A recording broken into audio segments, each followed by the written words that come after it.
about Dallas, make it hurt.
Ladies and gentlemen, oh yeah, what's going on today? Perfect timing. The Dallas Cowboys just picked up Kalen Jackson, cornerback from Wake Forest. Just picked him up. Perfect timing. As soon as I walk in, the Cowboys are picking. So in the 5th round, the Dallas Cowboys just picked up a corner in the draft. If you're looking now, Cowboy fans that may be watching, you're looking at the War Room, and you saw that Al Harris just got on the phone, so that was kind of a dead giveaway. Kalen Carson, 5'11", 193, ran a 4.52. You know, these guys are pretty much these are guys that are going to be battling for, special teams type deal. Really not a threat to start or anything like that. But this is how you fill up. This is how you fill up the bottom of your roster. And so this is what they're doing. They just picked up a corner. It's a good pickup. Very happy the young man, realized his dream. It was, it is what it is. You're really not looking for too much from guys like this at all. It is what it is. So I have no idea what's going on. Okay, I'm having a problem with Instagram here. Instagram has said that I put nudity on Instagram. So I don't know what that's about. So the Instagram family is not with us on today. So it is what it is. It's crazy. All right. What's going on, everybody? It's going to be kind of crazy, just kind of like the draft is. As soon as I come in, the Cowboys were picking.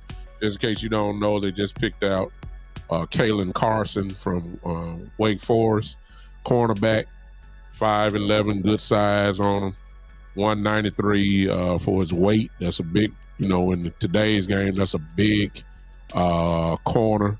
Ran a 4.52 in the combine. Not bad at all. I mean, good athlete, no question about it.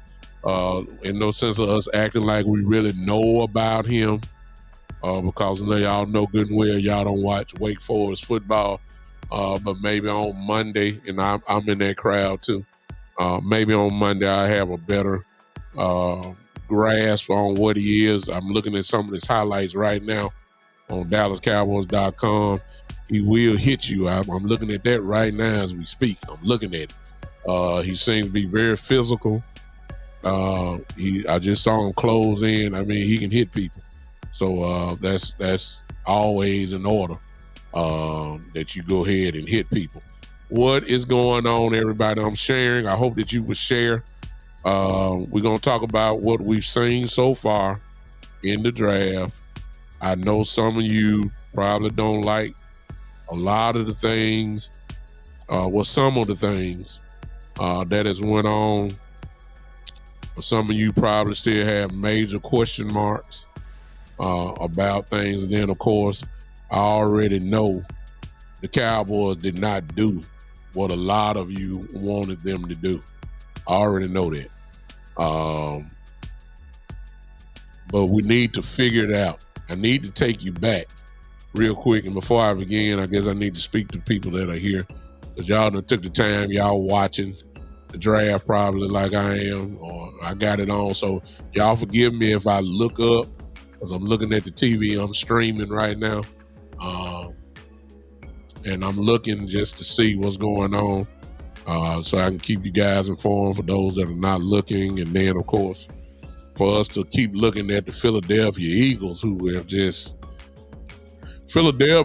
decided, man. And you know I don't like the Eagles. I don't. But you got to respect them this offseason. And it's a slap to the face of the Cowboys, and this is the reason why I'm saying it. The Eagles decided that we're going to win in every phase of the offseason this year. They said we're going to win in free agency. They went out and got Saquon. Then they said we're going to take a page from the Cowboys book. We're going to go ahead and sign our guys. That's what Philadelphia did. But they're starting to make the Cowboys and the other teams look bad who have this attitude and saying that, we can't do this because of that. We can't do this because of that.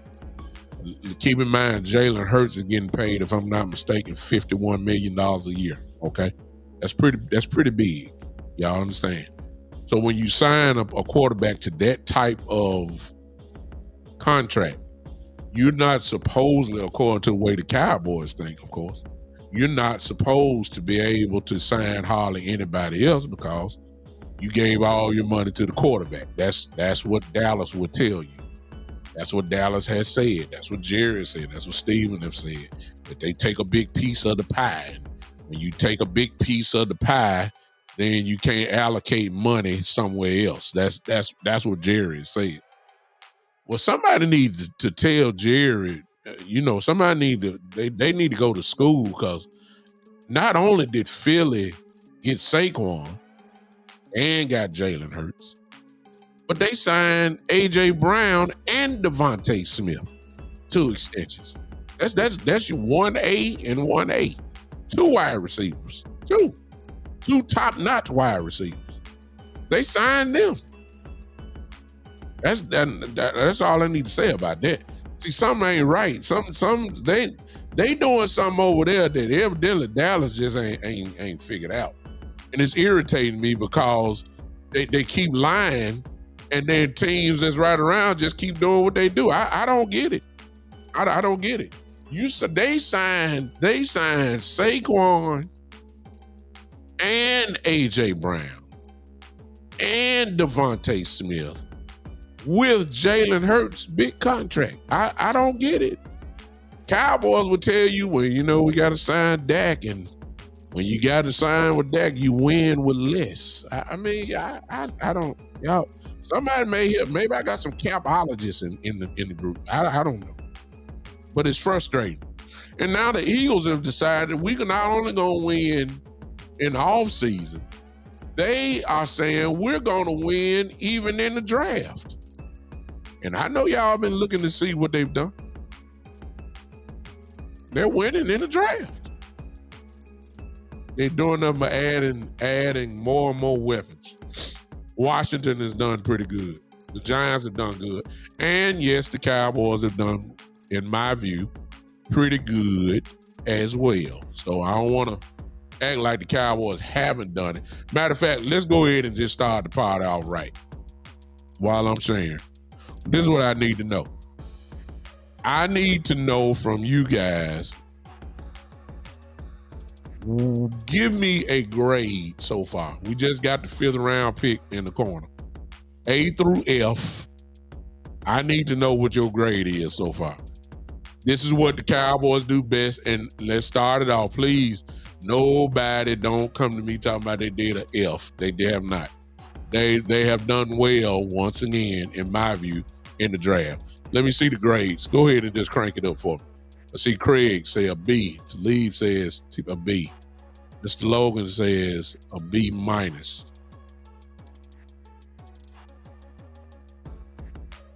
B plus for Cade. Everybody in here, go ahead and give me a grade. I'm saying nothing but B's so far, which is good, of course.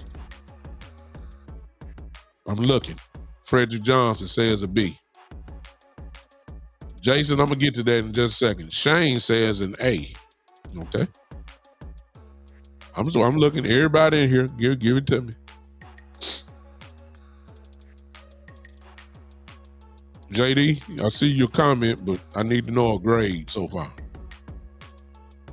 I need to know a grade. Shane, I see. What was that? Jason. Okay, Jason said B. Lee Harrison, what you think we've done in the draft so far? Give me a grade. Terry says a B minus. Kay says it's a B plus because we turned the whole O-line over. I need to know a grade from everybody. Okay, so everybody's really not going to really complain. I realize that we can nitpick. Lee says a A. Okay, I got 2 A's, and nobody is less than a B minus so far. Now, you got to keep this in mind, everybody. When you start talking about the top tier of the draft, it's 32 teams. Nobody really has no more than 14 first-round grades. Let's get that right. I need everybody to understand that. So out of the top 14, everybody else is second round and down pick, but got drafted in the first round. Keep that in mind. And now once you look at it like that, then you start thinking about, okay, where is the value? Where is the value? Let's go ahead and start real quick. Well, no, before we start, let me rewind to the other hot news that, everybody's talking about. Then we'll get to the draft, and you'll see how all this tie together. There's a whole lot of y'all that's excited about Ezekiel Elliott. There's a whole lot of y'all. I've been reading the chats everywhere. Everybody's excited because it seems as if Ezekiel Elliott is coming back. Let me go ahead and tell you my opinion, and then I'll let y'all chat. I don't mind Ezekiel Elliott coming back, but there needs to be an identity of what he is at the moment when he comes back. Jerry killed that for me on night 2 of his interview. By somebody asked him at the end, some of y'all saw it, they say, do you feel like, I believe it was the guy said, he said, do you still feel like Ezekiel Elliott still has RB1 skill? And to that, Jerry Jones said, yes. Yes, he's still a RB1. That's the part that took me out. See, I've already seen that movie the last few years, and I'm not one to jump the bandwagon for a feel-good story. See, the Cowboys done messed up so much during this off-season free agency period that they will throw out this bone to the fan base and get the fan base excited because Ezekiel Elliott is beloved in Dallas. And what better way to get the crowd back on your side than to give them back one of their heroes? That's the way I look at it. Because Ezekiel Elliott is not the same Ezekiel Elliott. And I don't even know why we're doing it. I'm going to tell you what. If they let Ezekiel Elliott come back and treat him like he is the man, then what's going to really happen is Ezekiel Elliott is going to stunt the growth of a young running back. Matter of fact, let's fast forward that now to the draft. Some of y'all are saying we still don't have a running back. You want to know why? Because they're about to sign Ezekiel Elliott. Da-da. They're getting ready to roll with Ezekiel Elliott and hopefully Rico, and then whoever the third running back is, those would be your running backs. It is obvious what is going on. Craig, that's the reason why we have not drafted a running back, because they are going to sign Ezekiel Elliott. If you tell me that Ezekiel Elliott will be used in goal line situations, short yardage, I'm cool with it. I'm cool. If you tell me that's what it is, you don't even have to. I'm not even gonna argue with you. I'm down with that. I'll take Ezekiel Elliott for that because I know he can do that. I'm cool with that. You will get no argument from me. But when Jerry Jones, and I understand Jerry run his mouth, I understand Jerry do this, but when I look at the draft now, and we're here in the 6th round now, in the 6th round, and no running back has been taken, that's telling me that they are getting ready to roll with Zeke. And because of the running back room, if it's Zeke and Rico Dowell, and let's just say if you say it's Deuce, or if you say it's Hunter Lemke, or if you say it's Malik Davis, whoever you say it is, you're going to be telling me that Ezekiel Elliott will be treated as if he still is the man. And we all know Ezekiel Elliott is not the man. No. So you still won't have no running game. You have a good pass blocker in Ezekiel Elliott. I'll give you that. You'll get a guy that knows pretty much the offense and come in and of course he's a leader. I give you that. I will give you that. I'll give you he has attitude, but his skill set don't match his attitude no more. I don't care what y'all say. These feel-good stories, I can't stand it. Deuce Vaughn was a feel-good story. What did he do other than in the preseason?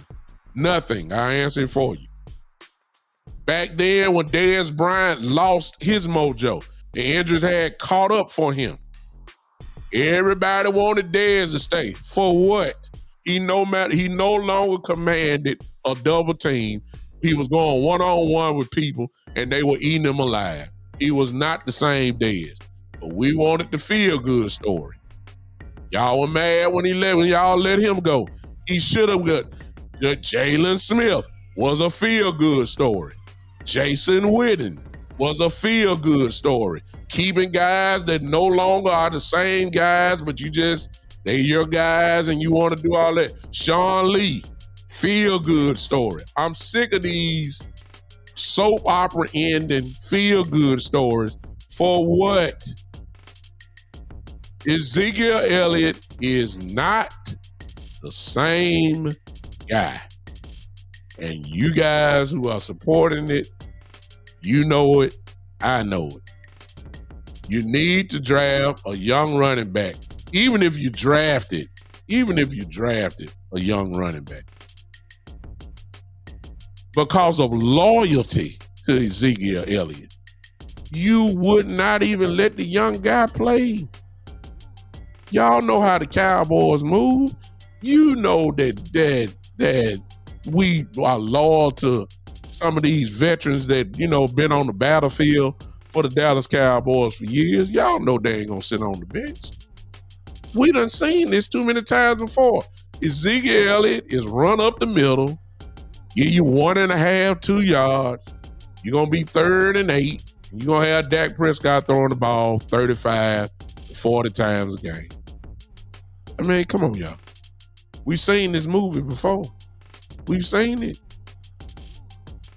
And some of you gonna say, as we get ready to talk about the draft, well, we got an old line. We got these young dogs on the line now that You know, they gonna open up them holes. You know what? You might be right, but here's the problem. Mike McCarthy ain't no run offensive type guy. Y'all know that. Y'all know Dak Prescott is gonna throw the ball 35, 40 times a game. How else is he gonna be an MVP candidate? We had all these runners. He had Zeke and Tony Pollard at one time. Did he run the ball enough, y'all? Hello. I don't know what to look. I'm not falling for the okie doke. We want to be a run first team. That is a lie. That is a lie. You can't be a run first team when the Zeke Elliott, all you gonna call. If we already know the running play, because he did it with Tony Pollard last year. Shotgun, run it up the middle. I mean, come on, y'all. Come on now. You trying to get it Zeke Elliott. Okay. Zeke. And Rico. If this is why you ain't seeing a running back being picked, y'all. I hope y'all catching it. I hope y'all seeing what's going on. Because in about another couple days from now, we gonna get it. Y'all gonna get it on your phones, just like I'm gonna get it. It's gonna say the Dallas Cowboys have re-signed Zeke Elliott. And y'all gonna feel good. We got Zeke back. We got Zeke.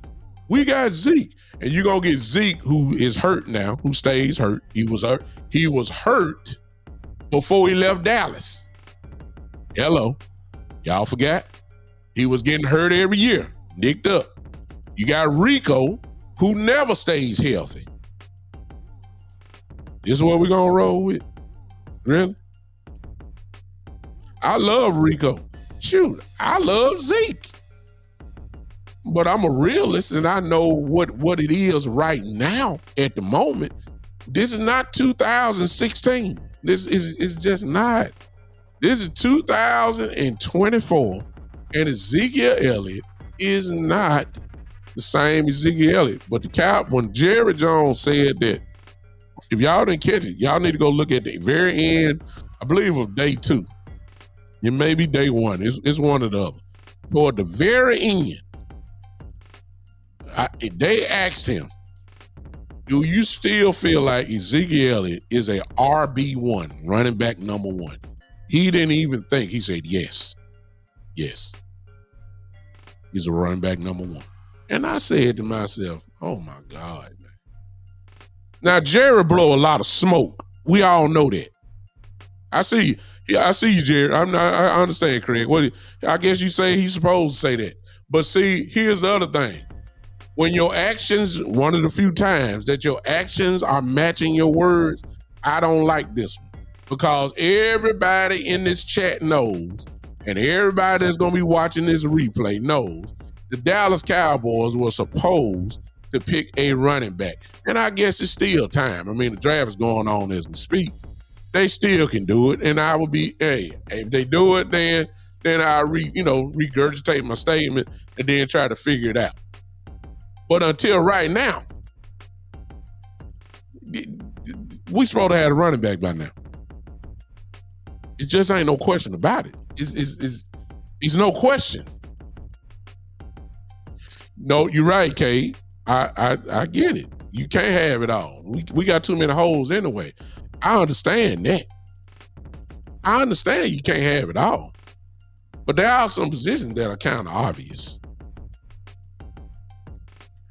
Offensive line was obvious. We had to get that. Running back should have been on the list, but as I always say, can't get frustrated because the Cowboys front office does not think like the fan base. And it is dead obvious. They already told you that. So their mindset is kind of like, wow, I believe we all right at running back. Cowboys got to be saying that. I think we're all right. But it's not a matter of urgency to get a running back. We already got it.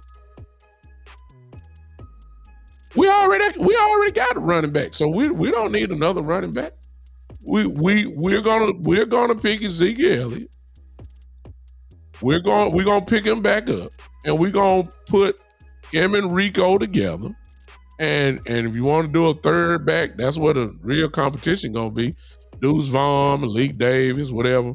And if we draft a running back, it'll be this kid, whoever we gonna draft, if we draft a running back.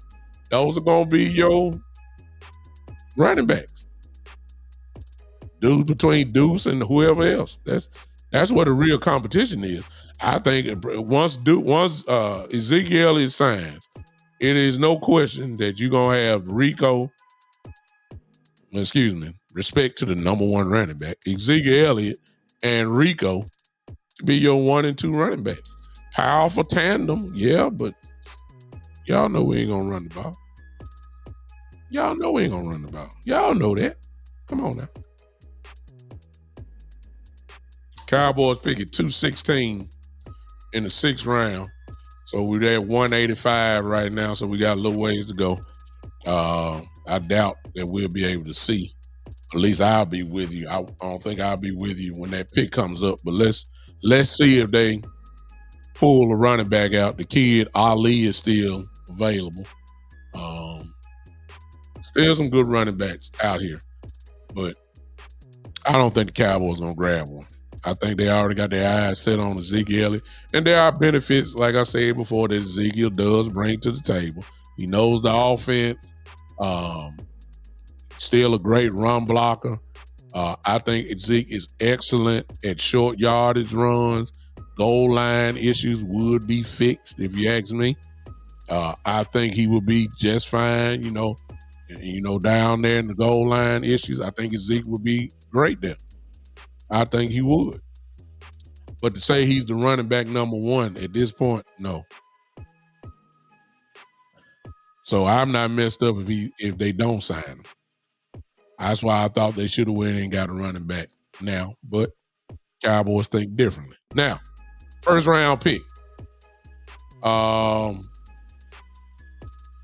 I thought that for sure Graham Barton was coming to Dallas. I did.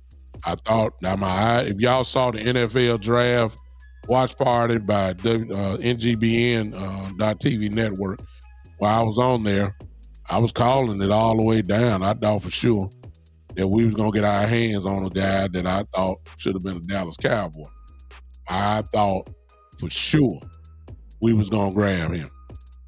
I had no doubt in my mind. I was about ready to celebrate. I said, he's right there. We got our center for the next 10 to 12 years, hopefully, through him. I said, we're good to go. We can do it. Hey, Brian, appreciate you popping in on me. I thought for sure that's what we were going to do. And then, of course, they went ahead and made the pick in the 1st round.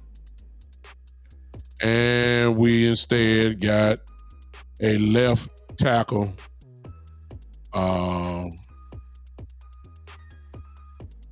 from Oklahoma, Mr. Guyton, who is a monster at 6'7", 320 some odd pounds. Has played really right tackle. And in his defense, he was a blind side protector because the quarterback from Oklahoma was right-handed. So he has that, and he's versatile enough that he has played left tackle, y'all. He has played left tackle. So it's not unfamiliar to him. It's not a complete unfamiliar place for him. And he's going to be able to move immediately over there. Now, here's the part where you got to, you got to kind of let things go. See, the Cowboys, they just didn't say it until, obviously, with the pick. The Cowboys already had made their mind up that Tyler Smith was not moving to left tackle. We said it. we were talking about it, the fan base and ESPN and all that. But the Cowboys already knew what they wanted to do. Even if we would have drafted Barton, who plays left tackle as well, he wasn't playing left tackle. They had already said center. Most people say he's a better center anyway. So even if we would have drafted Barton, he would have been a center. They had already made up their mind that they was looking for a left tackle. They already had everything else already set. Steele at right tackle, Zach Martin at right guard, center, which leads to this. They already got their mind made up on Hoffman because they feel like they don't need no center. That's why you ain't seen one drafted. Everybody wanted he was second on my list, Jackson Powers Johnson. That's the kid from Oregon, the center. They didn't even think about him. They wasn't drafting him. You heard that 2-3 days before the draft even started. They weren't even thinking about him. They're going to let him go. So they already knew that left guard was going to be Tyler Smith. So the real hole is on left tackle.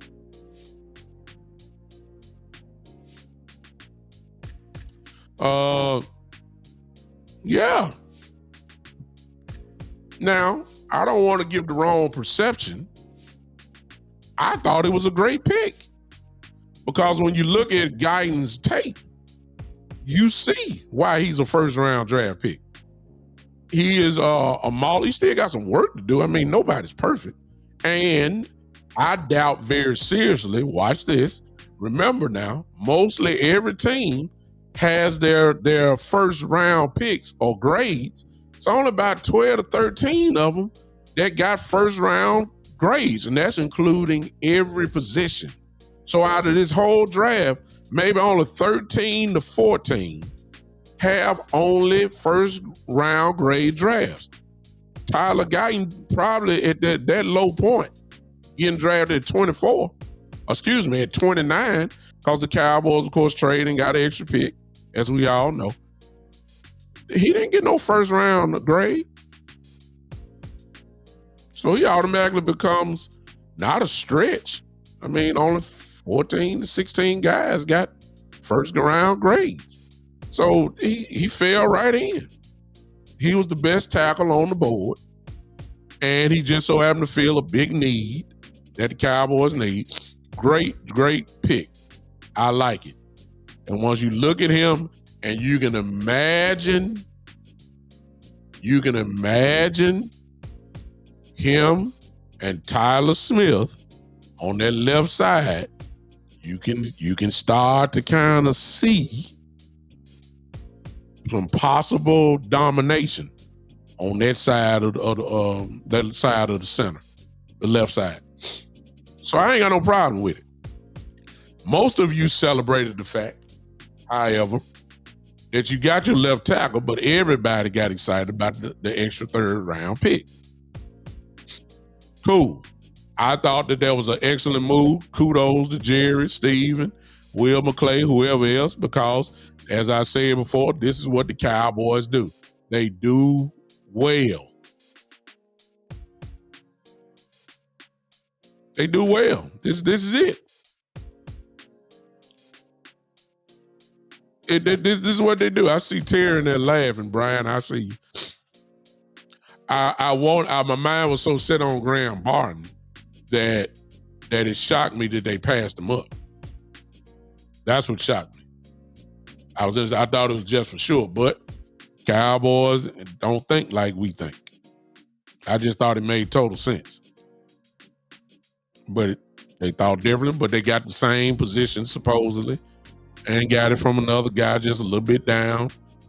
I like Tyler Guyton, but we got the third-round pick, extra one, and you guys, of course, loved it, and it made perfect sense because, of course, the Cowboys did not have a fourth-round pick, so you get 2 picks in the third round. That second third-round pick makes up for the fourth-round pick that we didn't have. However, if you notice my page, if y'all been following me, I said, okay, we looking good. We put ourselves in position to do something here, but it's all going to depend on who we draft in those spots. And that would determine whether the Cowboys made a good move. You put yourself in position, but what are you going to do with it? Which now leads to the second round. Cowboys go ahead and make a move. And the second round is there. And the Cowboys, pick where you want. I mean, we got holes. We got holes everywhere.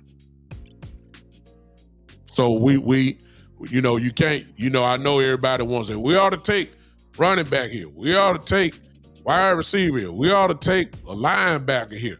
So whatever way you want to go with it, you would have been good. We lost a lot of edge rushers in depth chart mode.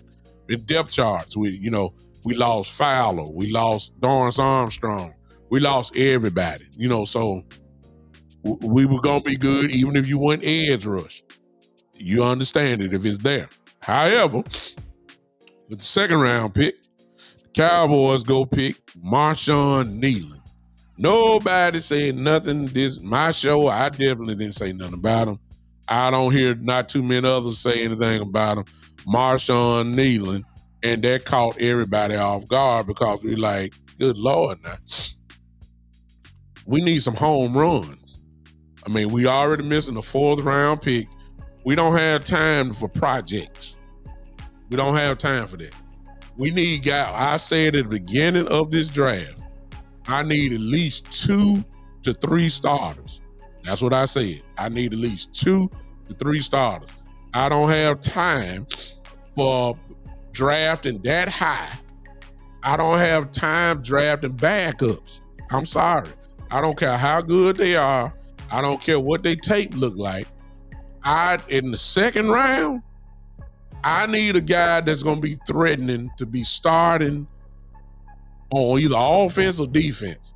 I mean, that's only common sense. We go pick up Marshawn Kneeland. Now, Marshawn, in fairness to him, is a good football player. He is. They said that, I understand that he came from a smaller school, and of course, he dominated and played well there.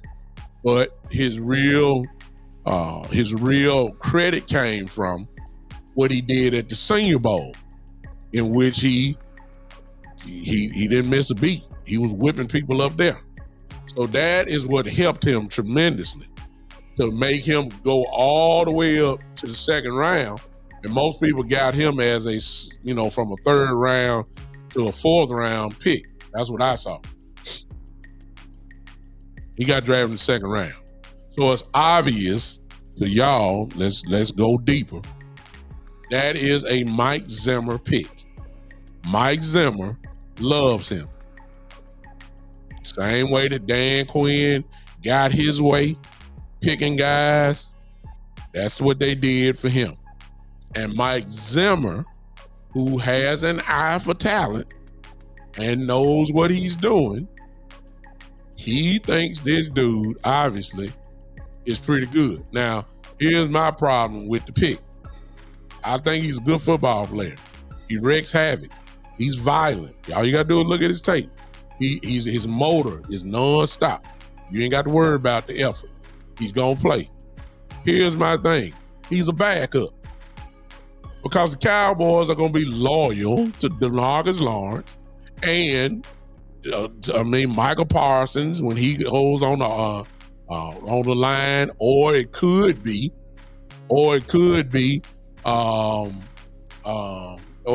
Sam Williams. He's a backup. He's going to be in the rotation. He's going to get playing time, and he very well may be effective. He is. I believe that. But in the second round, I need a starter, man. I'm sorry. I don't want to be drafting guys who automatically gonna be either second or third on the depth chart. I'm sorry.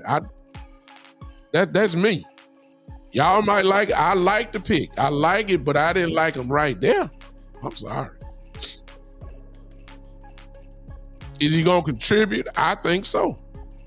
Some folks said he's DeMarcus Lawrence 2.0. He's awesome against the run. He don't get moved. He sets the edge. He can even get in there and get you some sacks.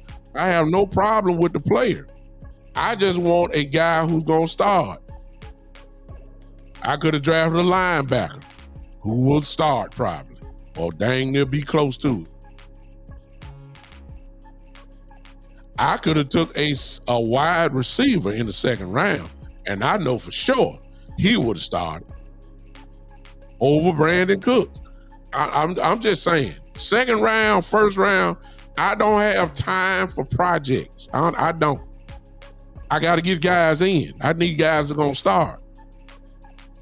Forget the depth. Forget the rotation. No. But is he a ball player? Yes. Is he violent? Yes. Does he make plays? Yes. So I ain't mad. I'm not mad. I think he's a good pick. I think he's going to be a good contributor on the team. I ain't got no problem. I just want a starter. That's me. So I'm cool with it. I'm cool. Now, which leads to the third round pick. I'm not going to try to pronounce his last name. I'll just pronounce his first name, Marist. Y'all know who he is, the linebacker from Notre Dame. All right. Cowboy fans, because we don't have the information, obviously, that they have. Most Cowboy fans would say, okay, well, if we're going to take a linebacker, let's get the best linebacker on the board. The best linebacker on the board was the kid from North Carolina State, Peyton Wilson. I believe that's his last name. The kid from North Carolina State. But the problem with him, and contrary to what people know, everybody want to point towards his medicals. Here's the truth about him. He played the last 2 years without an injury, without one. Now, early on, he did get hurt. Shoulder, knee, everything. His medicals were bad, but a lot of people wanted him as their linebacker because he was considered to be the best linebacker on the board at that particular time. Cowboys, of course, probably didn't even look that way. They opened up his medicals weeks and weeks and weeks ago and said, oh, no. No, we don't want him. But in the third round again, we still got holes. Linebacker, to me, was one of them. We still got the incredible defensive tackle problem that we've had for the last 10 years and for the last 10, 11 years. We really haven't addressed it. Still ain't addressed it. Not to the level that we need to. So we went in and took the linebacker. Now, I didn't know too much about him. But when I looked at his tape, I'm talking about Maris now. Is he going to start? Nope. But when you see the way he plays,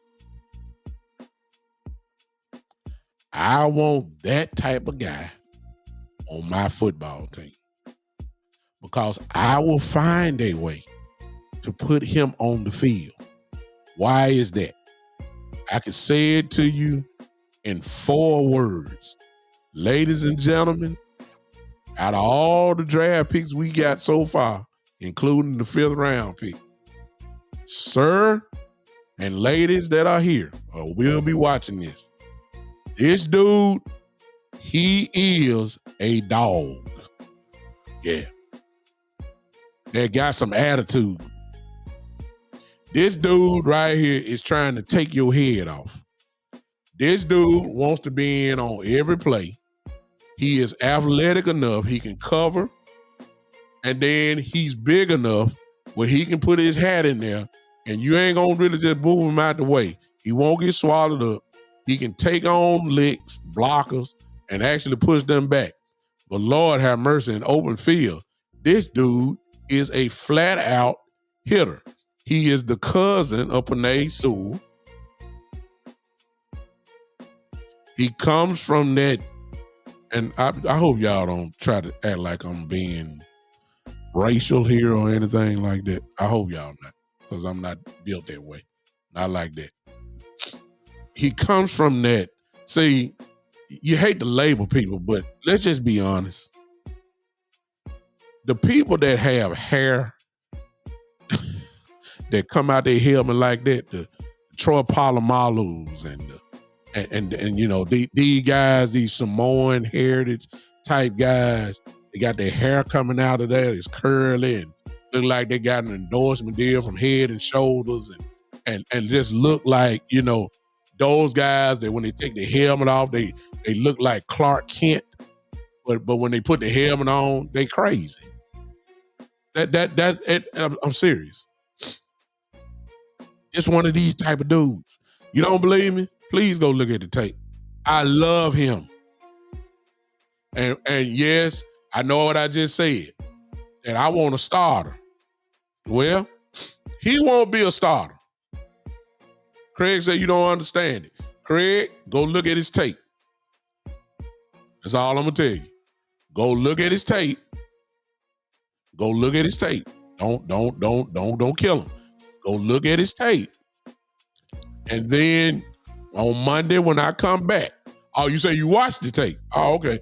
Well, you know, everybody, you know, when one man sees, you know, another man see another one. So I ain't gonna knock you. Your eyes say different. I ain't gonna knock you. I love him. I love him. We need attitude. Now, I'm envisioning something else. Okay? Let me tell you. See, Kendricks is a dog. That's the free agent we signed. Really the only one we did sign, really, outside. He is a dog. Okay? If you move Parsons, the linebacker, I ain't got to say nothing. Hey, whoever that is on Twitch, hey, how much do you think the Cowboys will lose by in the first round next year?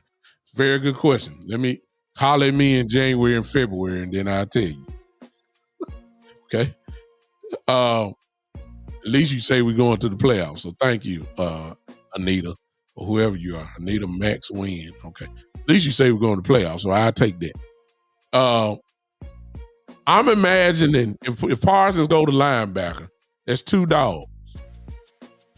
Y'all done forgot about Overshawn, who's explosive. I will run and say, let's play football with those three linebackers. And of course, Michael will move around.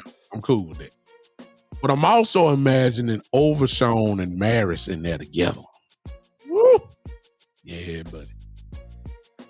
It's gonna be some hitting going on right there. I'm imagining Damone Clark and Maris together. It's gonna be some hitting going on. Y'all see, you gotta mix it all together. Okay. Excuse me. I'm imagining all that together. And if you start seeing this stuff, you start to feel just a little bit better. I see you, Craig. You say we should have drafted a running back. I'm in total agreement with you, but like I said, the Cowboys their hand is right there. It's obvious what's going on to me. You're right, Craig, and that probably been the spot. They already got their mind made up on Ziggy Elliott.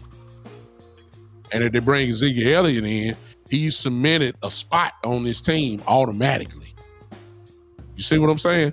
So they have already made up their mind on it, and they will be loyal to Ezekiel Elliott.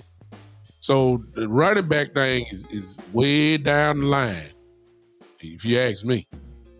Because I see him being all about Zeke and Rico. So I wanted something else in third round. And again, this kid probably would not be a starter. So right now, as I see it, I got one starter in the first couple of picks. One. And that's Guyton. Tyler Guyton. That's it. But praise God for his grace and his mercy. Because the light shined on the Cowboys organization right after that. And I ain't just talking about next year. There, Mr. BB is a guy that I looked at. And when I looked at him play guard from Kansas State, I knew that he could, I knew that he's a Cowboy player before the draft even started because he fits what the Cowboys absolutely love. For those that don't know about BB has played all 5 positions on the offensive line. Y'all just hear what I just said. BB has played all 5 positions at some point at Kansas State on the offensive line. So he's played center, guard, and tackle. Y'all know that's what the Cowboys love. You know what's the word they love, y'all? Everybody say it with me. Flex. That's what the Cowboys love. So I already knew he fitted. But I was saying, like, if he's there, the Cowboys are going to grab him. And they should grab him. Because when you look at BB play, y'all, and most of y'all have seen tape on him by now, even if you didn't know him. Man, I see 10 to 12 years off the top. Yes, I see, because if you look at his film, you see total domination. The kid can move. He big as all outdoors. But his feet are quick, and he knocks people around like it ain't about nothing. He gets to the second level quickly, and he punishes people. He's mean. He's nasty.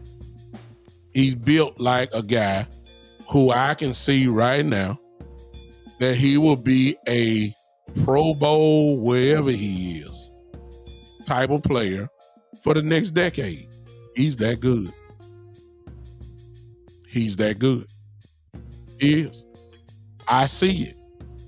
I see all pro written on him. I said the Lord shined. I said the Lord shined on him. Shined on us. Now, the wrong thing would be, and let me say this, I found another starter when we drafted BB.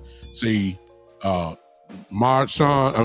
kid in the second round from Western Michigan, he's not starting. The kid, the linebacker who I just said I love from Notre Dame, he's not starting. But Guyton is going to start. And yes, I'm putting it out there now. We just found our next center in BB. And I don't care nothing about Brock Hoffman. Even though I love him, I love the way he played. The goal is to put your best 5 out there. And I know what y'all saying, and I get it. I get it. You're saying, well, he ain't played a down in the league. And you're saying, well, you know, we got to see what he did. No, I'm putting it out there. I know it when I see it. This dude is going to be the truth. And the idea of having BB and Zach Martin at the right guard and Tyler Smith at left guard with BB in the middle. Now I can say we can run the ball. Now when you get the ball to Ezekiel Elliott up the middle, you know, shotgun with him on his right side and Dak give it to him and treat Ezekiel like a bowling ball, maybe instead of getting 2 yards a pop, maybe Zeke can raise this thing up to at least 3 to 4 yards. Just since we're going to run up the middle anyway, because it's easy to see what we're going to do. If you're gonna do that, let's make sure we got some dogs in the middle that can move people. Give me BB at center. Give me Zach Martin at right guard. Give me Tyler Smith at left guard. And yes, let's go play football. I ain't worried about the edge. Guyton and Steele, in my view, they'll handle business. I ain't worried about that. But since all we do is run up the middle, let's go ahead and get some guys that can block in the middle. I just named it. Let me be clear. Brock Hoffman last year moved people around. You don't believe me? Go watch this tape from last year. Brock Hoffman played very well. But I'm already saying, BB is that dude. I was so happy when his name got called. I said, maybe Mike McCarthy, instead of running the ball 17 times a game, we very well may finally get over 20 times a game, which may reduce Dak Prescott maybe throwing the ball between 26 and maybe 30 times a game.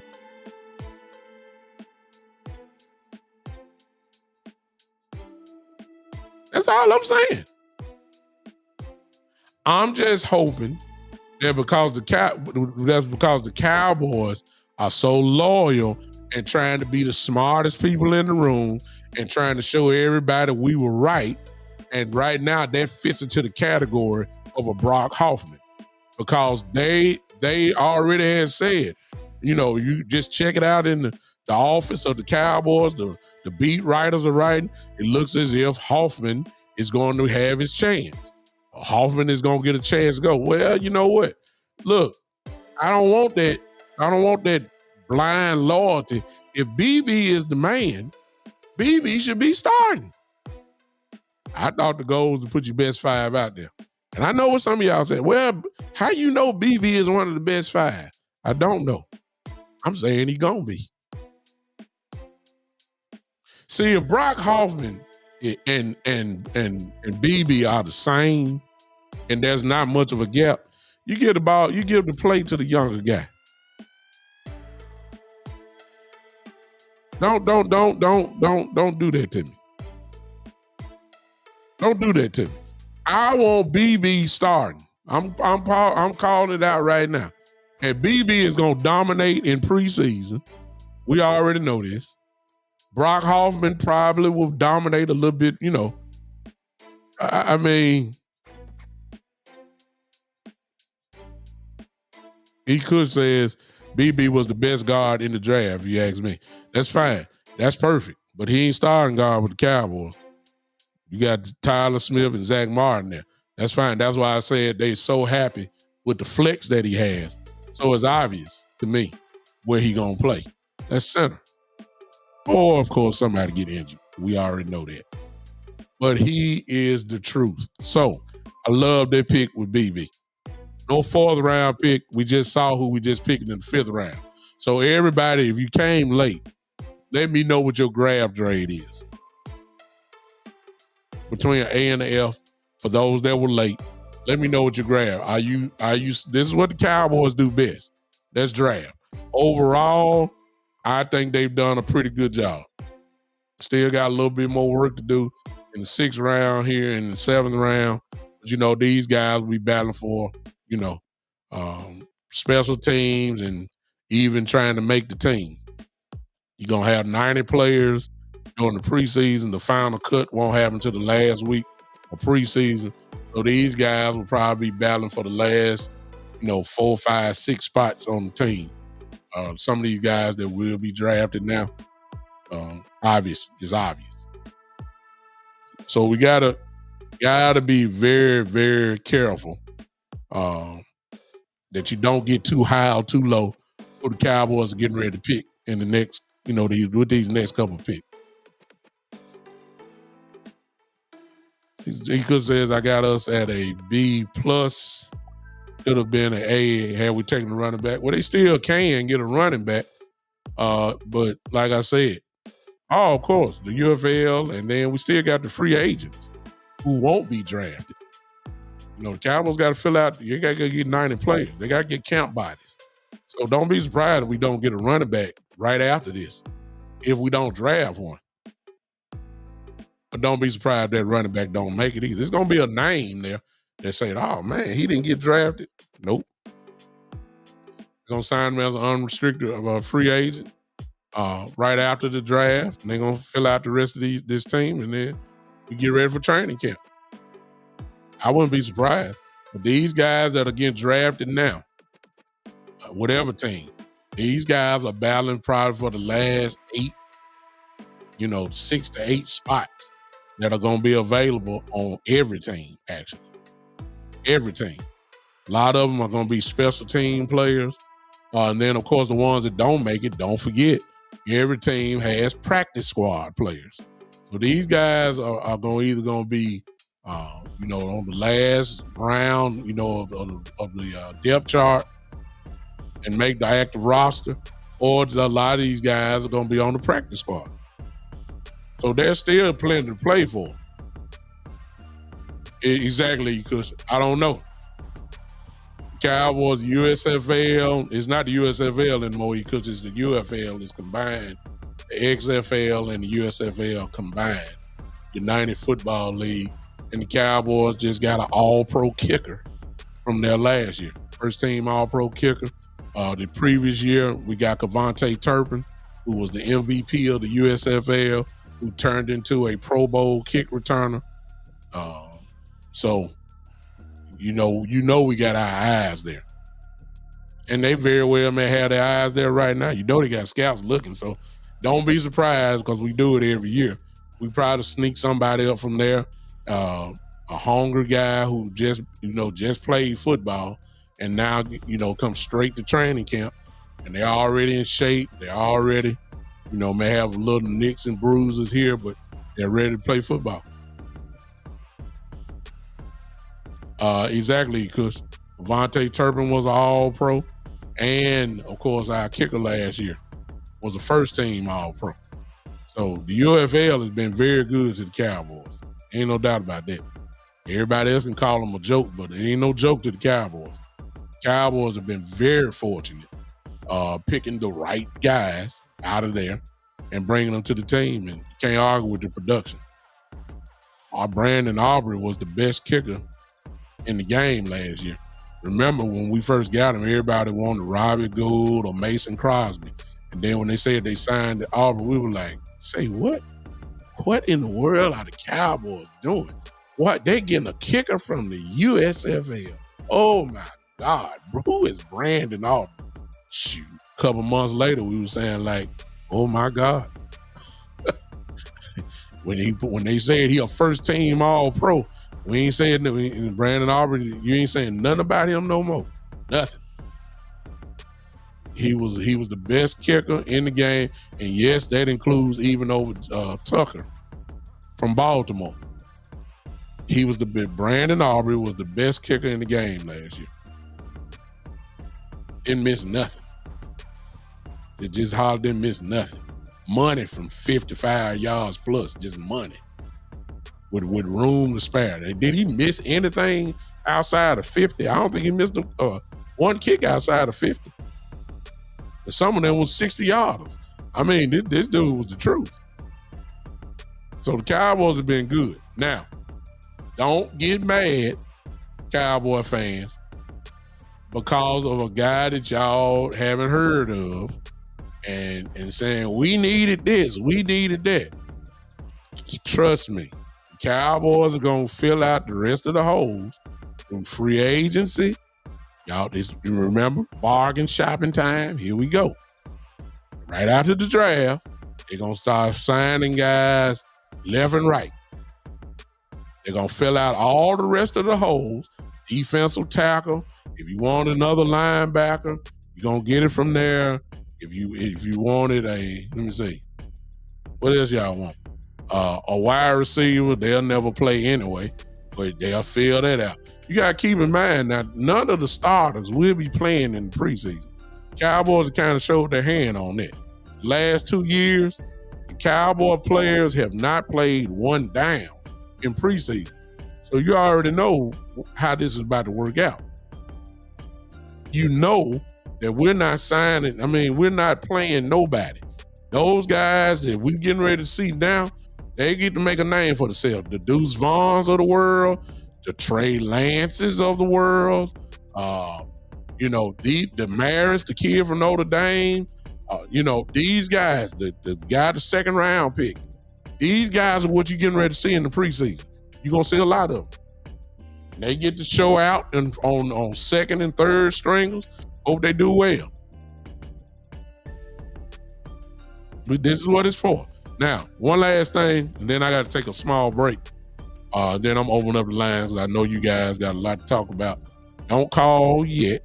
But I done talked enough. I know you guys got plenty to say. You don't want to type it. So I'm going to open up the lines in just a second. Let me say this about Tyler Guyton.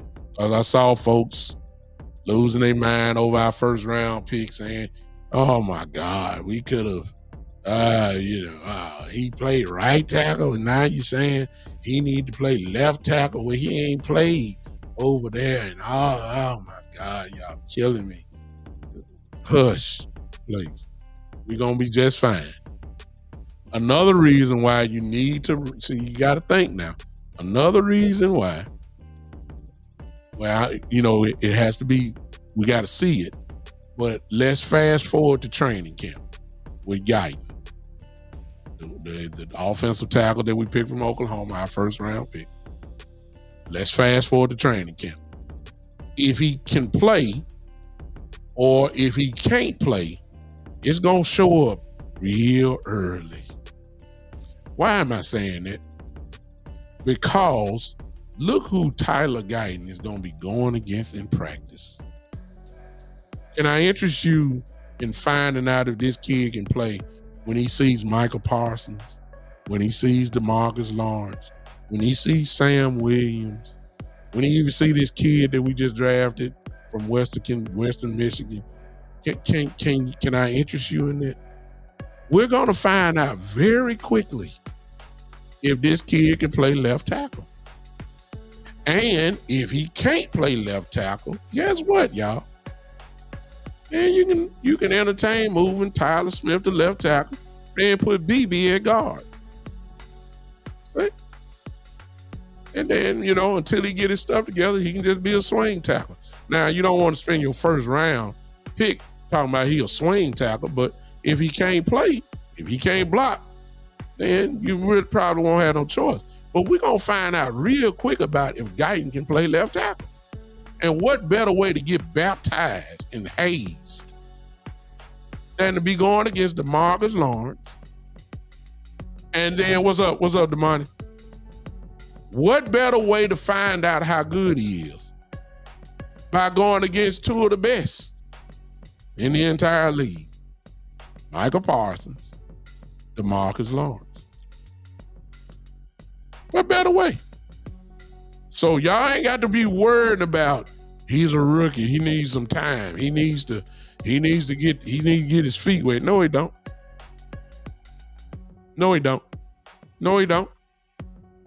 He's going to be going against Michael Parsons, and I'm quite sure the coaching staff.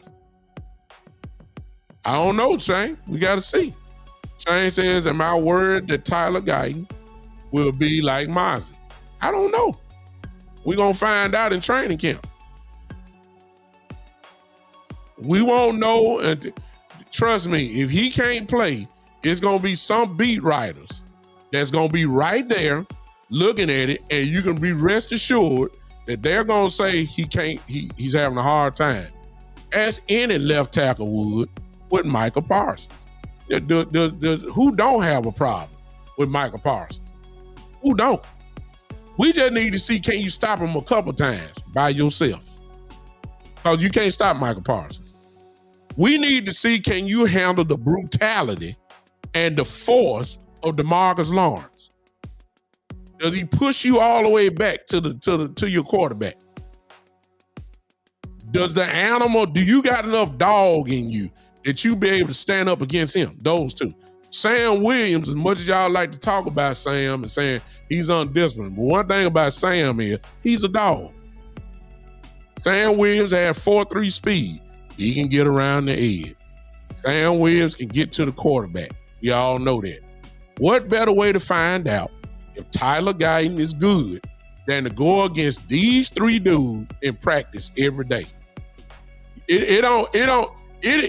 ain't look, if he can get past that Sunday afternoon or Thursday nights or Monday night, that's gonna be easy. Because you don't win against the best. That's the part I gotta tell people in these chats that just don't think past the pick. Once you get past the pick and then imagine training camp and who this dude gonna be going against every day, it will start to settle your mind, hopefully, one way or the other. Again, I'm gonna say it again, because we don't know, okay? This ain't Oklahoma. This is not the Big 12. I get it. I understand. But what better way to find out if this, because they got to train them up, y'all. They got to. If you're gonna be a day one starter as a rookie, you got to find out immediately if this dude is the truth. What better way to train him than to put Michael Parsons out there and say, hey, block him? Okay? What better way to find out how strong he is than to say, hey, okay, go against D-Law right here. Come here, D-Law. Come here. Tear this young guy apart. Tear him up. Get physical. I want full speed out of you. Tear him up. We gotta train him up quick. We ain't got much time. Week 1 on the way. We're gonna have him starting at left tackle. We need to know if this dude can block people. So beat his brains out in practice. Don't stop at all. Get to the quarterback. Throw him down. Move. Run through him.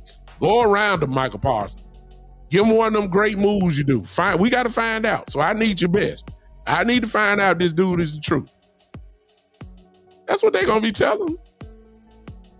They got to find out. That's why they drafted him.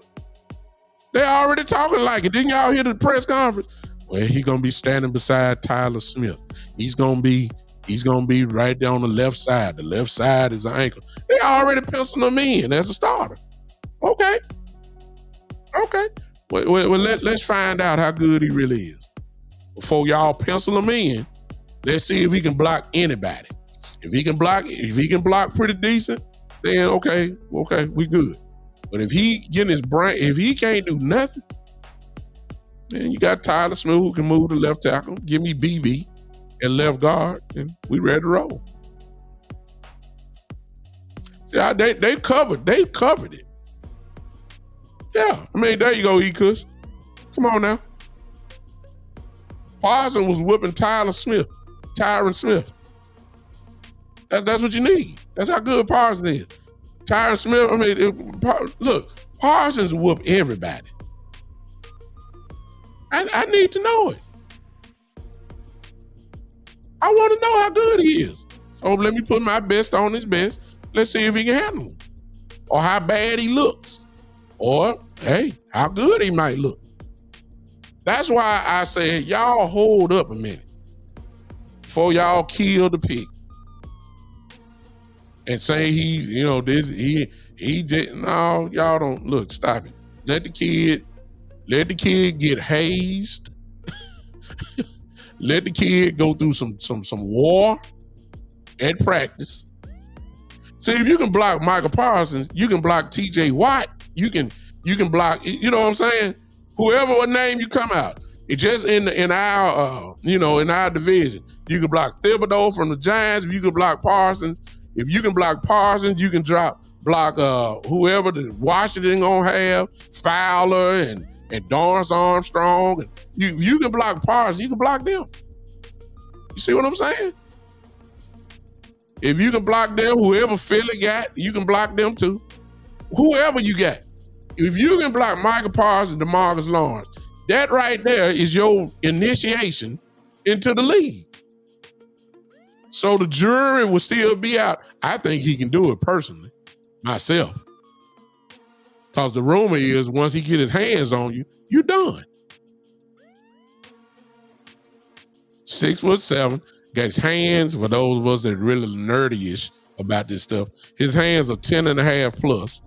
Got goddamn catcher's mitts for hands. He got a punch. If y'all watch his film, when he punches you, you go backwards.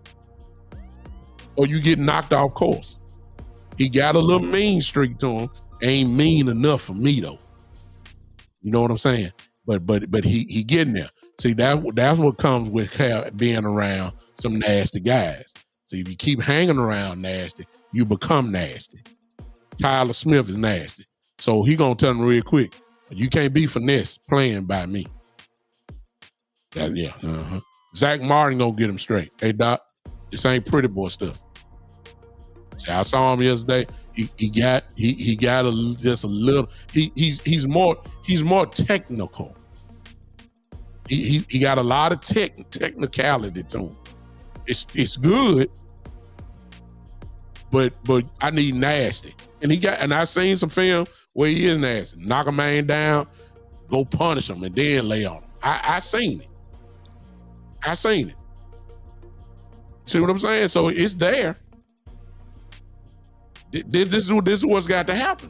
So and playing against DeMarcus Lawrence and Michael Parsons will pull that nasty out of them. Because if you don't, they're gonna destroy you. You see what I'm saying? So I love the pick. I love it.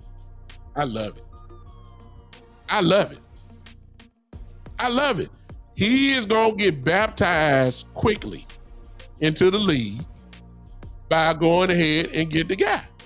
Going against those two guys. So I ain't worried about him. At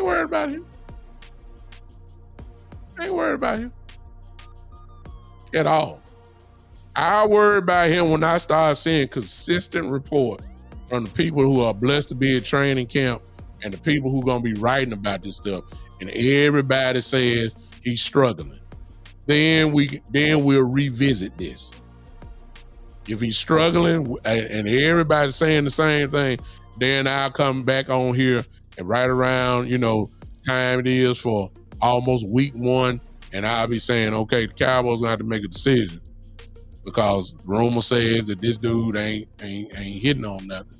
So maybe they need to entertain putting Tyler at tackle. But until then, let the kid get through practice first. He's supposed to get whipped. He just coming from Oklahoma. He gonna be seeing Michael Parsons. That's your initiation. Good luck. You see your first practice and you see D-Law lining across from you, a true veteran, a guy who's made plays on all pros his whole career, and that's your first initiation into the league. Good luck, rookie. Good luck. Yeah, exactly, Kush. Good luck. You going against an all-pro ever since he been in the league, Michael Parsons. A generational type player. Good luck, rookie. Good luck. I don't expect him to come in playing like he all pro. He's supposed to get whipped. But the question is, how often? How many times does he get whipped?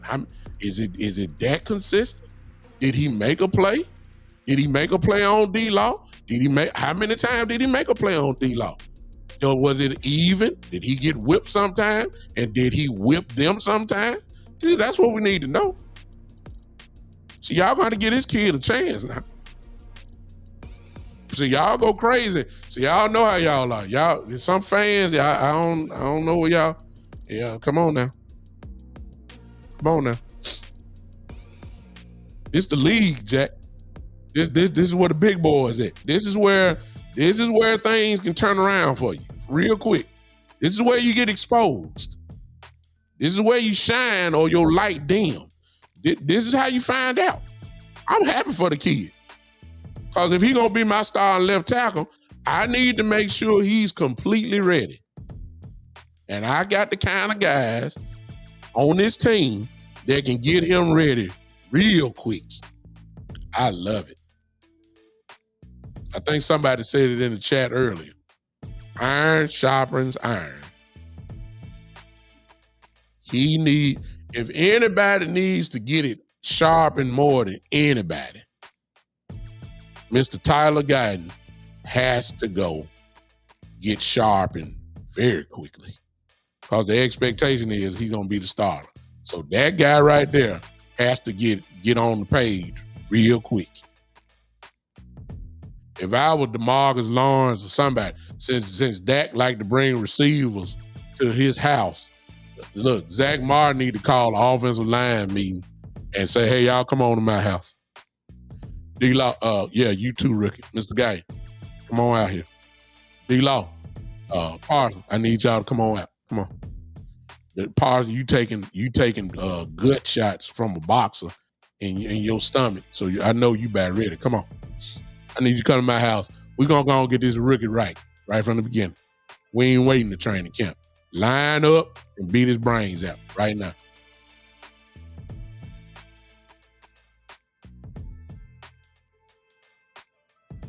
Y'all see what I'm saying? I know. Why wait? If Dak called the whole receiving core and the tight ends there, and look, call all the tight ends, they run route, then somebody need to get it wherever y'all backyard is, wherever y'all field is, wherever, and call Guyton, rookie, man. Forget. You know, you hanging with your family. They got all the jerseys. I saw everybody laying on the stop. Forget all that. Get your tail out here in this field out here. I already got Michael Paulus, DeMarcus Lawrence. They flying in. We need to go and get you ready right now. That's what need to happen. That's what need to happen. That's just that's just me. Y'all know. We need to get him ready now. That's what I feel about it. All right. Let me tell y'all guys, I need to do something very quickly. I hope you forgive me. Hopefully I'll be right back before this commercial ends. I want to show you guys about the NGBN.TV network. Appreciate all you guys who popped on me for the watch night draft. Hopefully you guys enjoyed that. I don't do watch parties, but I did it for the network. And we had a lot of fun. It was on for 4.5 hours. We did the whole first round. I enjoyed myself tremendously. Let me go ahead and show you this, and then I'll be right back by WGN.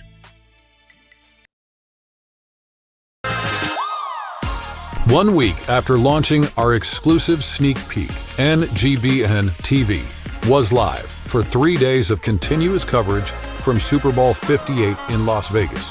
NGBN TV is live from Las Vegas for Super Bowl 58. The one-of-a-kind streaming TV network for men in their 40s, 50s, and 60s was the conversation for the big game about men's mental health. And the world of athletes, celebrities, and influencers were on notice. But we're just getting started with new partnerships announced like the Team Nike 3-on-3 Championship and new platforms available to download the NGBN TV app. So, what are you waiting for?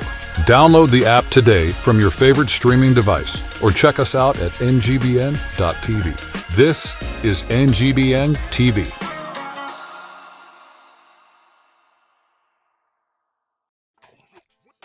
Man, I made it back just in time. Woo! Yeah. All right, that was WGNBN. We've added another thing to our resume.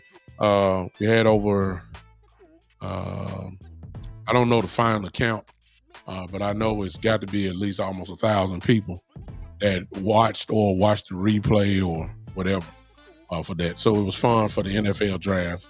Of course, we did the Super Bowl coverage. Just glad to be a part of, this network, of which we are trying to save the lives of men between the ages of 40 and 60. We just try to do something.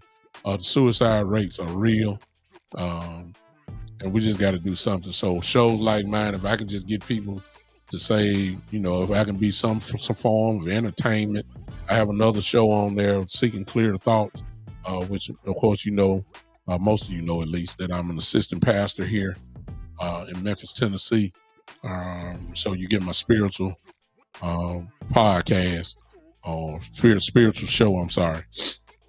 On NGBN.TV network called Seeking Clearer Thoughts. If you're interested in that, just go to YouTube and search out Seeking Clearer Thoughts. Just subscribe to it and you can go do that as well. All right. I done talked long enough. I know y'all got something to say. Go ahead and call in now. I got a little time, maybe about 30 minutes or so left on here. Come on, talk to me. Go whatever way you want to go about the draft, or Ezekiel Elliott, whichever way you want to go. You can call in right now. It's on the ticker for you, 901-654-6853. You can call in now. You can say you're wrong big time. This is our show anyway. Everybody don't see it the same. I don't have no problem with it. It is what it is. All right. Go ahead and let me know what you're thinking. Again, 901-654-6853. Call in now. If not, I'll keep rolling about what's going on. Hey, everybody, I'm sorry. Everybody in here who's watching, go ahead and hit that like button for me. I hadn't done that all day. I need that. Everybody that's in here, go ahead and give me, everybody just smash your button, your phone. If you're on YouTube, hit that heart button for me. If you're on Facebook, hit that thumbs up or the heart button there. But everybody smash it for me at least 20 times. Just like bam, bam, bam, bam, bam, bam, bam, bam, bam, bam, bam. They're gonna take you about 15 seconds. Just keep smashing. Everybody just do that for me if you don't mind. Help your brother out if you don't mind. Help your brother out. I see you, Terry. You said we got 2 day one starters. So I said I wanted 3, but 2 is fine. Speaking of which, there's Terry calling in now.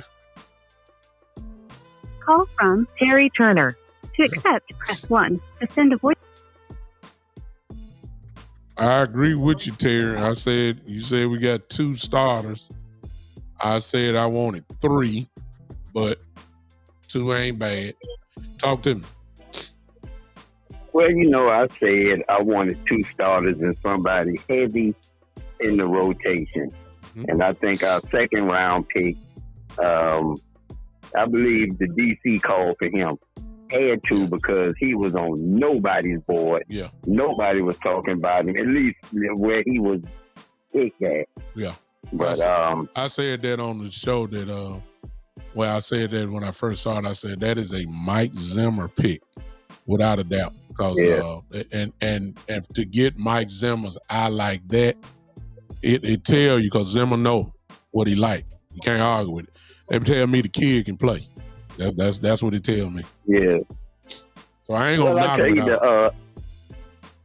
I say that other pick, that linebacker pick, that makes me think a lot about a 3-4 defense. Yeah. I was just thinking, if we got a fat boy up there, the man in the front, I say that's 3-4.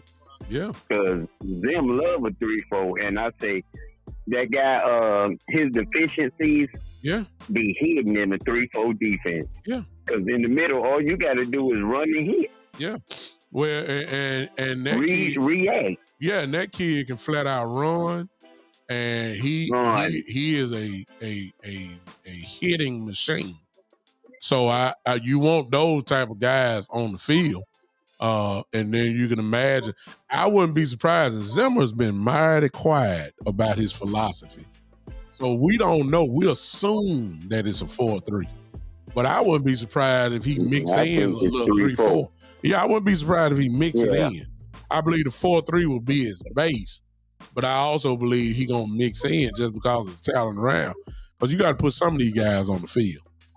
You know what I'm saying? I was just thinking, we got too many talented linebackers because Overshawn gonna come back. We know he could get it. Oh yes, sir. We know he could get it. Yes, sir. And the guy that we drafted, the guy from Notre Dame or whatever, of course, you saw it when you see him, you know it because he got the Troy Polamalu hair hanging out his head. Yeah. You know, and when you see all that hair right there, I seen people eat dirt.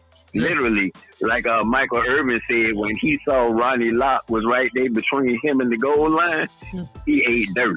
Yeah, crazy. So crazy. I'm looking at it. I'm like, all right, you get Kendricks, and he just gonna be a bridge. Yeah, but Kendricks gonna give you at least 120 tackles every year. That's certified. Yeah, I mean he's a ball player. So that's what I'm saying. I don't mind. Kendricks in there. Kendricks is a dog. You know what I'm saying? Yeah, Kendricks in my head buster room. Yes, I mean, when you look at the defensive head busters, Kendricks gonna be in there. Yeah, it's a couple guys. We got some guys that got the potential to be in that long day, bad day. Make sure that the offensive man have a long day and a bad day. Yeah, and then on top of that, I'm looking at. He didn't have to grab a fat boy because he probably got Margie Smith feeding him pasta all day, every day, 3 times a day. He gonna put that back on him. Breaking news, ladies and gentlemen. Margie Smith is at a buffet line right now, eating. He better be. He better be, exactly. So, but I'm gonna put a word I'll give on you my plate. Go ahead. Yeah, exactly. I'm gonna give you a word though, Terry, and you kind of hit the nail on it. But I'm just gonna put the word on top of what you said. When you see this kid, when you see Kendricks, and when you see, I'm even throw in Damone Clark. All right, I'm gonna throw Damone Clark in this, and then I'm gonna throw in Overshown, and then the kid from Notre Dame. The word is explosive. That's what they are. I'm talking about sudden type hitters. Like when they hit you, it kind of be all over the whole stadium. There's a lot of oohs and ahs, attitude, the violence with it. That's what they are. Yeah, I don't like the 49ers, but their defense coordinator used to tell them, say, we need some woo hits. Yeah. The ones when you hit them, the crowd go, ooh. Yeah. And basically, we're going to be able, because I see the 3-4 coming, because that's too much talent to have over there by you calling plays when they could be out there making plays. Yeah. I mean, chase down quarterbacks, all that. Yeah. And then with the 3-4, Austin could still come off there just like Lawrence Taylor did as a rush aid. Yeah. So now you don't know if he coming, if he not coming, if he gonna loop around, a 4-3 red dog blitz, all kind of good stuff like that. But you want to put your best players on the field, and I think you absolutely own something. I think that the 3-4, should be implemented. More some good type players out on there. The field. Yeah. Yep. I agree, man. And that middle of the field, everybody keep trying to mask their run game with that short passing game. Well, you get some explosive linebackers who show up and arrive violent with bad intentions. Got to stop some of that. And can cover. And can cover, too. Yep. Don't forget about that, too. Speaking of which, the guy that come from Notre Dame used to be a defensive back. Yeah, exactly. That's why he able to cover so good. Exactly. He was a defensive back all throughout high school, but he started putting on weight his senior year and everything. Got to Notre Dame, and just like everybody, when they say, how do you feel about, because you could get some playing time over here. Oh, I love that. I want to do it anyway, coach. Exactly. You just want to get on the field. Exactly. So, that's what I told my son. They wanted to move him to running back. I want to give the hit. So now he over there at a school where they getting their brains beat in, and he looked at the other school. I said, yeah, and they needed a running back. Yeah. See what I'm saying? So what did I forgot, what was your grade on the draft so far? I gave it a B-. I gave it a B- from the standpoint of I got what I wanted. I got what I wanted. 2 starters and somebody in a heavy rotation. But I mean, to get me an A, you just had to wow me with something. I really wanted to give it an A- because I did not see them getting that other pick, the extra 3rd round pick. Yeah. Which was I got to give them credit when they do something right.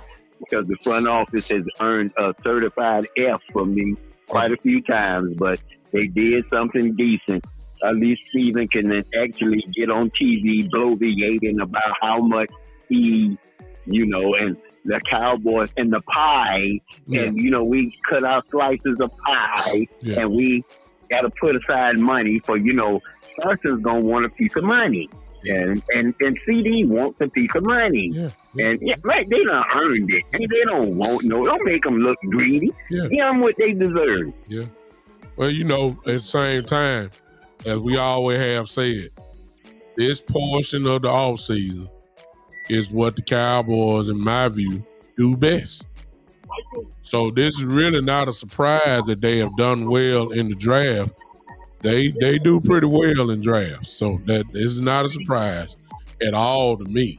Yeah. It's not a surprise, or at least it shouldn't be to us Cowboy fans. Will McClay and Jerry or Steven, whoever you want to give the credit to, drafting ain't never been a problem. It ain't really never been. Yes, because Jerry is not looking at these guys, literally. No. Jerry, who got his schedule where you could see that, how many days he with his electric company, how many days and what times he with the oil companies, how much of the day or whatever he dealing with this, some other companies and stuff like that. And what days he has to go out and look at teams and talk to coaches, and he ain't doing that. Well, he ain't sitting there, Will McClay. He ain't sitting there watching no film either, breaking down film. Yeah, and he don't supposed to. And he got a grandson. He got a grandson playing ball. So if he watching film, it's that grandson. Yeah. So it's coming. I see it. We got another pick coming. It's coming up in 2 more spots. So I guess we'll be together at least for that. But appreciate you, Terry. Thanks for always supporting and calling in, bro. Okay, now that fella, they talking about Rice, but I say it got to be the medicals because he should have never dropped that ball. Yeah, but I'm even saying that if you get Rice, you know what I'm saying? Like, where is his ceiling? He ain't gonna be. Is he battling with Jalen Brooks? I mean, come on. For what, the 4th spot? And I'm not trying to minimize. I'm just saying, at this point, I'm not excited by a receiver because they ain't going to play. Shoot. I mean, I'm looking at guys now for camp body reasons. Rice might still, just because who his daddy is, they might keep him there kind of way to like Deuce. But the first 3 spots to me are locked in, and that's CD and Cooks, and probably they trying to really pump up Jalen Tolbert right now, and then Jalen Brooks is going to be the 4th receiver starting off. So I mean, where is he really battling? Really the 4th or 5th receiver. I can't get excited about that. That's just me. Yeah, I mean, they ain't gonna get the he chance. got to do like Coach used to tell us. Know when your journey is over. Yeah. Because you keep trying to fight, they going to do nothing but take the ball from you. If they take the ball out your hand, you might as well sit down right there. You ain't going to see the field no more. Yeah. Know when your journey is like over. D'Angelo Nickens just said about Antonio, Martavis Bryant, who didn't even, good Lord, we forgot we signed him. See what I'm saying? Guys like that didn't even, I mean, he didn't even, man, come on, man. I mean, you see what I'm saying? Hey, so, but DeMarcus Lawrence and DeMarcus Lawrence, probably Dees, and them fellas knew his impact on the team because he had their Gatorade ready every time they came off the field. Yeah. He made an impact in that way. Yeah. So I mean, I like I said, this part of the draft. I mean, let's just call it like it is.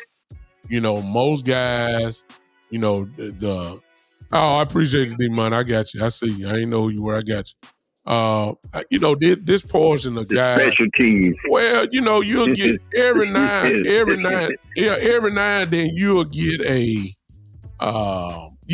Brock Purdy who will show up in the 7th round and, the light of heaven will shine on him. And now, is what he is, or Tom Brady in the sixth Big Show, I hate to rain on your parade, but my thing about that, Brock Purdy is a product of a system. Yeah. I seen that system work with that the porno boy quarterback that was dating all the porno girls. Garoppolo. The one from New England. Garoppolo. Yeah. I seen it work with him. He just didn't make one throw in the Super Bowl. Now everybody say he the worst quarterback ever. I seen Garoppolo work the system, and we know Garoppolo ain't all that. All right. Now, as far as the Tom Brady, that was an anomaly. All right. Breaking news. I appreciate you, Terry. Appreciate you. Got a little breaking news here. Thank you. Dallas Cowboys just picked in the 6th round Ryan Flournoy, wide receiver from Southeast Missouri State. So you got your wide receiver. Now, for all of you that were calling out Rice, that ought to tell you something, because he's a guy that is, probably the best wide receiver on the board, probably left. The Cowboys went and got a kid that you ain't never heard of, so ain't no sense.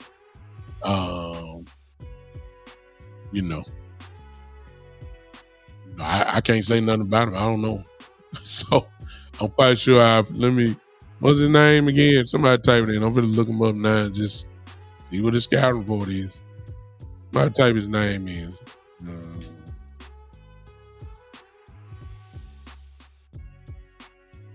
Let me look at it.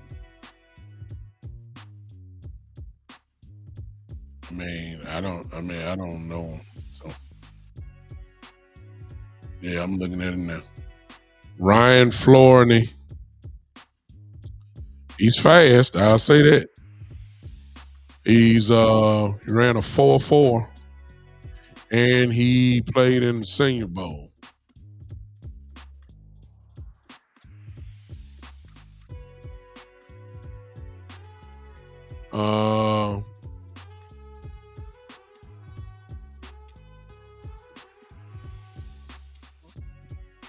I'm reading his draft profile for those that don't know him, and none of us do.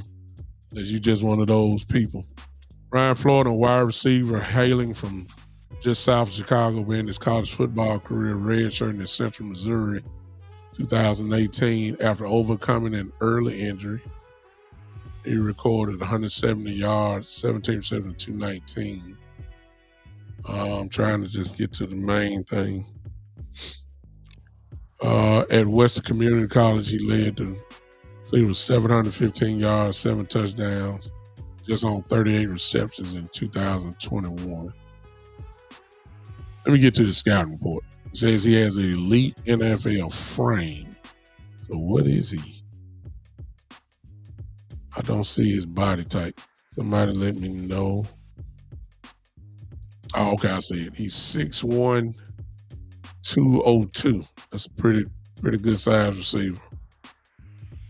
That could, I ain't saying it, but, if Michael Gallup is not going to be here or whatever the case may be, you need something like him. Good Lord. His vertical is 39.5. He has almost a 40-inch vertical jump. So what does that tell you? Put him inside the red zone, throw it up in the air, and guess what? He might come down with it. He got 10 and a half and 1/8 inches hands. So he got some big hands on him. Y'all forgive me, I'm just looking at it. So I'm just trying to see. They say he's a deep threat. Intermediate routes. When you run a 4.4, you just a threat, period. Okay, here it is. In 2022, Flournoy made a move to Southeast Missouri State where he put up impressive numbers. Led the Red Hawks with 984 receiving yards and 7 touchdowns on 61 receptions, securing first team all OVC honors. His final season saw him put up 839 yards, 6 touchdowns on 57 receptions, first team in his conference, all Big South OVC conference.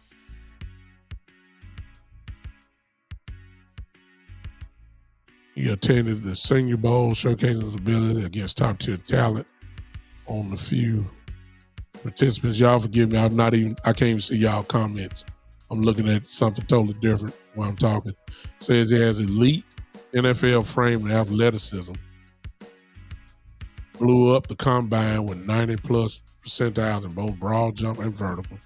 Proven strong, reliable hands, maintains focus through contact. Effective downfield route runner. Commended for his coaching ability and team first attitude. He's a classic X receiver, which means he's that number 2 receiver. Showed that he could compete at high level at the Senior Bowl. Those are his strengths. Here's his weaknesses. They say he lacks short area quickness or sharp route breaks, which is usually the case with big receivers. Not surprised there. Perimeter blocking is not good. Predictability in routes, not the primary target, can telegraph plays to defenders. So in other words, you got to get better off the ball when the ball ain't coming to him. Overaged for a rookie. He's a little bit older. He's redshirted. Then it says he's not an elite route runner. Often rounds them off. That's kind of what big guys do, though. Then, of course, they said he played JUCO and Division II ball and FCS ball. So his speed, All right. You just never know.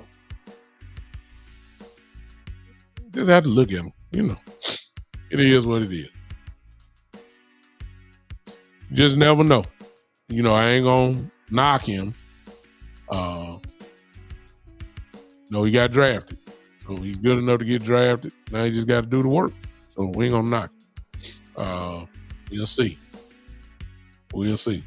He won't have any pressure on him because he's not expected to be number 1 or number 2 and probably not even number 3 wide receiver, to be honest with you. But we'll find out about him in the preseason. That's what we'll see. He could say he plays in my backyard. Okay. We'll see. He'll get his shot in preseason because a lot of starters are not going to play. He'll get his shot. We'll see. His vertical is incredible. He almost got a 40-inch vertical. I mean, he can get up in there without a doubt. He got a big body. So, you automatically think red zone target maybe. As they say, he's not a great route runner and all that kind of stuff. So you can see him as a one-on-one, throw the ball up in the air, 50 guy, that type of dude, which is what you need on your team. So I ain't gonna knock him. Hey, if he fits that bill, we get to the point where Michael Gallup, he was just a jump ball guy who came down with the ball a lot on go route. Y'all saw that, so there's a place for a guy like him. We'll see. All right, I saw Wendy come in. She came in late, but she's a lover of Ezekiel Elliott, so she wants to hear it again. So I ain't too happy with Zeke if he comes back. As like I said, Wendy, I'll do it for you. There are some benefits to Zeke. He still can block. Great in the pass game. I think he's great in the goal line situation. He still can get the tough yards. There ain't gonna be a lot of them, but he's still physical enough that he can get those tough yards for you. I believe he'll be excellent in the red zone, goal line situations. I get that. And there's a spot for him on any team. If you can, when he last left here, he had 12 touchdowns.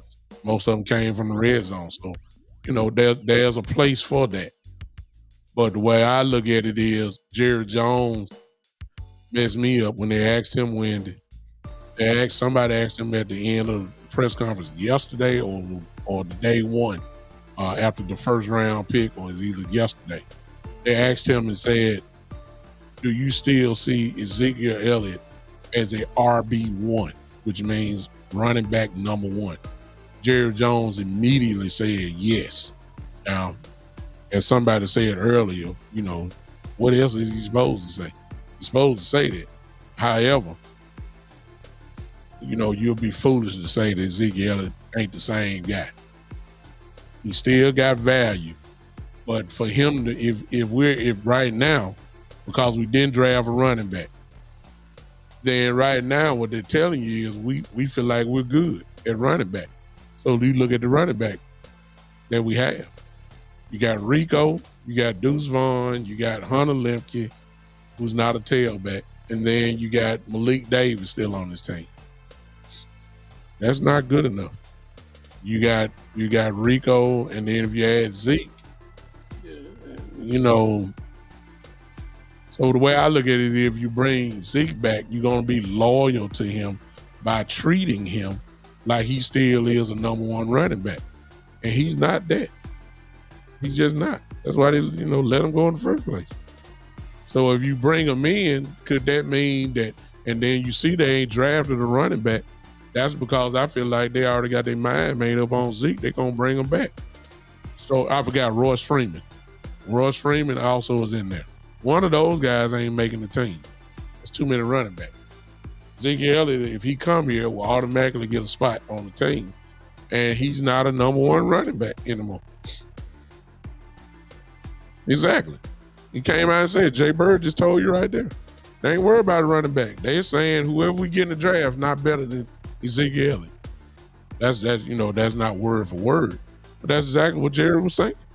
So you're going to be loyal to Zeke for a guy that ain't the same Zeke. So I look at it is, if you go ahead and get Zeke, you're going to be stunning the growth of running backs there, because you're going to be loyal to him. And we've already seen that movie with Zeke. He ain't the same. I know it's a feel-good story and all that. I get it. Everybody want to feel good about Zeke coming home.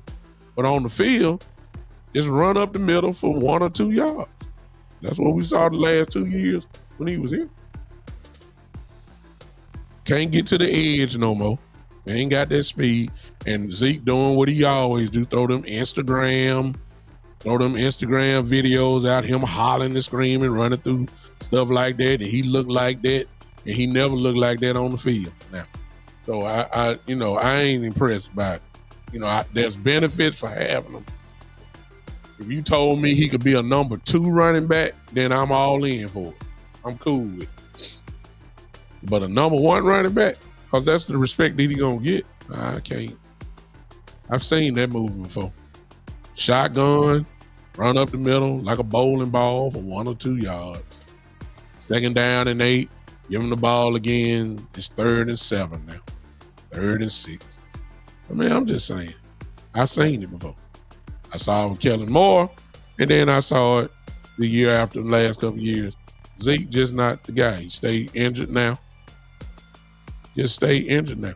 I mean, it is what it is. I know everybody want to feel good, and he's our guy. We ain't got time for experiments and feel-good stories. Zeke will be a feel-good story with some qualities that are still good, but he's not. We needed to get younger, and we need to get more stable. Rico Dow, he's not known as a real healthy guy. Ezekiel Elliott the last 2-3 years, not healthy. I mean, I personally don't want him back. That's me. But I understand why people want him back. He's an icon in this franchise. He's a warrior, no doubt. He's a great football player. You know, Deuce ain't gonna get the ball, Shane. That's what I'm trying to tell you. Deuce is not gonna get the ball. If he does get the ball with Ezekiel back, if Ezekiel Elliott comes back and he comes, he's not gonna get the ball a lot. And Rico got to get his touches. He's not going to get the ball. He's just not. All right, ladies and gentlemen, I appreciate y'all guys hanging out with me. Thank you. I got to get out of here. Y'all enjoy the rest of the draft. I'll be with you guys on Monday. On Monday night at 7 p.m. Central, I'll be with you guys, and then we'll hang out. Again, we'll continue to talk. By then, we'll be talking about our 7th round draft pick and what y'all see. I appreciate you. Got to get out of here. I would give y'all the music, but yeah, I'll do that. Y'all won't get it all, but I'm out of here. Thank y'all for hanging with me. This has been the one and only, the Big Time Show.